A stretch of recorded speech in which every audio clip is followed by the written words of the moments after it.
ഈ വീഡിയോ വരാനുള്ള I mean അങ്ങനത്തെ ഒരു ഐഡിയ വരാനുള്ള പ്ലാൻ എന്തായിരുന്നു? സത്യം പറഞ്ഞ പ്ലാൻ ഒന്നും ഉണ്ടായിരുന്നില്ല. തോന്നല് ചെയ്ത് കഴിഞ്ഞപ്പോഴത്തേക്കും തന്നെ okay I really enjoy doing this. അതായത് ഒരു ഐഡിയനെ എക്സിക്യൂട്ട് ചെയ്ത് ഒരു ടാൻജിബിൾ പ്രോഡക്റ്റ് ആക്കുന്നത് സംതിങ് ഐ റിയലി എൻജോയ് എന്നുള്ളത് എനിക്ക് മനസ്സിലായി. അപ്പൊ തോന്നല് കഴിഞ്ഞപ്പോഴും എല്ലാവരും ചോദിക്കുന്നുണ്ടായിരുന്നു ഇനി എന്താ ഡയറക്റ്റ് ചെയ്യുന്നത്, ഇനി എപ്പോ ചെയ്യും, അങ്ങനെ ചെയ്യും. പക്ഷെ എന്റെ മനസ്സിൽ എന്റെ ഉത്തരം ക്ലിയർ ആയിരുന്നു. അതായത് തോന്നലും വളരെ ഓർഗാനിക് ആയിട്ട് സംഭവിച്ചൊരു കാര്യമാണ്. അപ്പം അതുപോലെ എന്റെ ഉള്ളിൽ ഓർഗാനിക് ആയിട്ട് ഐഡിയ എപ്പോ വരുന്നോ നമുക്ക് അപ്പൊ അതിനെ എന്റർടൈൻ ചെയ്ത് നമുക്ക് വലുതാക്കാം എന്നുള്ളൊരു ഇതായിരുന്നു.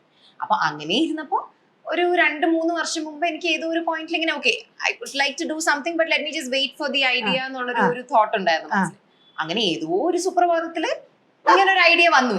എന്തോ പെട്ടെന്ന് എനിക്ക് പൊതുവേ ഈ പറഞ്ഞ പോലെ ഫോട്ടോസ് വീഡിയോസ് എടുക്കുന്നത്, സേഫ് ആക്കി വെക്കുന്നത്, ഹാർഡ് ഡിസ്കിൽ ഇട്ട് വെക്കുന്നത്, ഇതൊക്കെ എനിക്ക് എന്റെ ഹരമുള്ളൊരു എനിക്ക് ഭയങ്കര ഹരമാണ് ഇതൊക്കെ.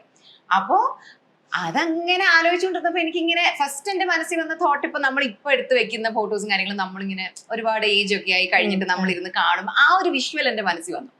അപ്പൊ തന്നെ അത് ഞാൻ എന്റെ ബെസ്റ്റ് ഫ്രണ്ട് ഉണ്ട് റിയ, പിന്നെ എന്റെ മിഷ, ഇവരുടെ അടുത്തൊക്കെ ഷെയർ ചെയ്തപ്പോ അവരെല്ലാരും കൈയടിച്ച് പ്രോത്സാഹിപ്പിച്ചു.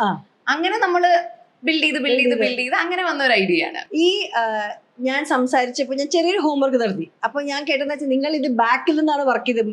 I mean you never had anything. ഈ ഫോട്ടോസ് കണ്ടപ്പോഴാണ് മ്യൂസിക്കിലേക്ക് ഒരു ഐഡിയ വന്നെന്ന് തോന്നി. അങ്ങനെയായിരുന്നു. We've always had a lot of കൊച്ചിലത്തെ ഫോട്ടോസും വീഡിയോസും. അപ്പൊ ഞാൻ ഇൻസ്റ്റാഗ്രാം മൊത്തം അതാ ഇത് ഇൻസ്റ്റയിൽ ഇട്ടിട്ടില്ലാത്ത എന്ത് തപ്പി കണ്ടുപിടിക്കുന്നൊക്കെ ഞാൻ ആലോചിച്ചു. തപ്പിട്ട് കാര്യമില്ല, ഉള്ളതെല്ലാം ഓൾറെഡി ഇട്ട് കഴിഞ്ഞു.